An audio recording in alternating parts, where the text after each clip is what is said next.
Mesdames, mesdemoiselles et messieurs, bonsoir et bienvenue sur votre émission Ma Culture. Ma Culture qui nous amène aujourd'hui dans Afamé, un arrondissement de la commune de Bonou. Nous sommes ici au niveau de la place Agossi Tonacé. Alors Agossi Tonacé a toute une histoire. Comment est-elle née? Quels sont les sacrifices autour de sa naissance? Comment a-t-on instauré donc Agossio, la pâte de Agossi?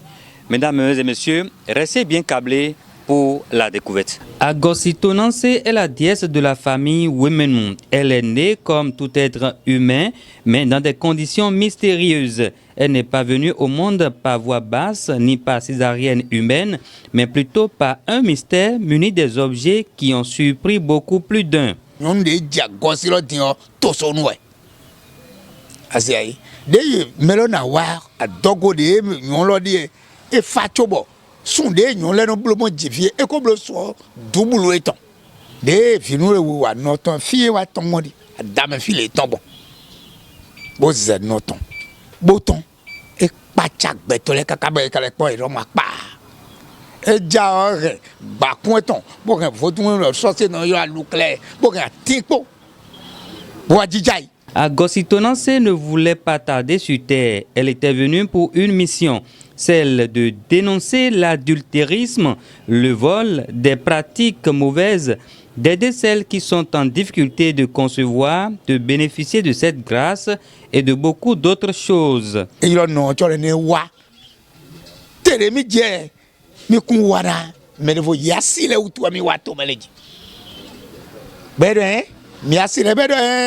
Fia ilo to jija ide ni boado gwadi mi wa fidien e mi kun ja te no gbe o amo mi a do sena ren lo bi pata do me de nu lu wa cho e mi wa bu na gbe de ren lo.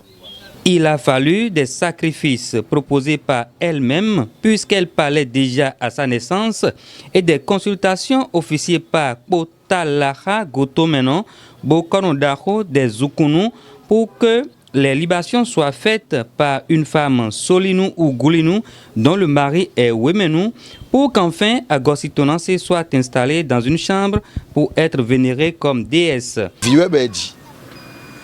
Donc, dès que nous avons des blolés, et c'est une lecture, oh mes filles. Tant content, oui, il y a une quand on y a pota, Zoukoulesi, mais ouais, ben il est, ben ne voit rien de rien.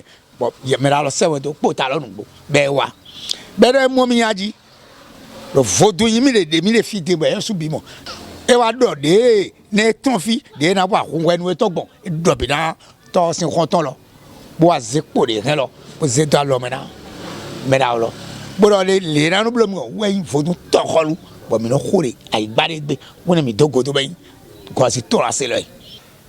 Donc mais on dit ne mina mon l'air au fond gija donc de no jivi abi no do ye finaki be do vodu me ena job ana finaki be na do vodu bana ji akana nyon le utu e bi agba na ya we no are do dina no kaka we na ton be na do ablon lele be do vodu au fond aji arwa de yeso eton ni e bi odo ana ziwa ho me fi ana mo sanni gande do file be na ho de bona mi amando bona zebi ho me. Et quand on fait, il y a deux problèmes vitaux ya, abi a deux problèmes bon à souper magnon, abi à zommer magnon, à rien à voir bon bio, nous bade, bon deux pani. Et nous godo à mon nous bade à rien à voir bon ah oh mais on va faire les nous boire au dé. On a mon débandé et vu au même dans ma blo, nous yo. Chaque année, ils sont nombreux, les Wemenu, les parents, alliés, amis et sympathisants qui accourent à cette place pour la cérémonie dite Agossiwo. Elle a lieu courant le mois de février. Agossiwo de minoduo de nakbegbon. Bodo yo nami nrugbon oui me ko le biblo kaje gbe oui blo mide. Bon, wo edo po de mois de février mais minodu wolo jangwe. Au cours de cette cérémonie, la pâte Wo en Wémen est préparée avec de crin-crin, Nenou en Wémen. Juste après les consultations, les prières et sacrifices, tous les Wemenu d'Afamé venus à cette fête mangent copieusement. Le reste est passé sur tout le corps par les femmes. Ces dernières passent dans le village en dansant et en chantant sous le son du rythme des tatames à la gloire de Agositonansi. Après ces liesses, les femmes vont à la rivière du village à Afassa pour se baigner et reviennent revigorées, purifiées et guéries de quelques mal dont elles souffraient. Au vu des aspects culturels et cultuels qu'offre la place Agositonansi à Afamé, il serait souhaitable qu'elle soit réaménagée et valorisée pour l'essor économique du Bénin en général et d'Afamé en particulier. Merci de nous avoir suivis et à la prochaine pour un autre numéro.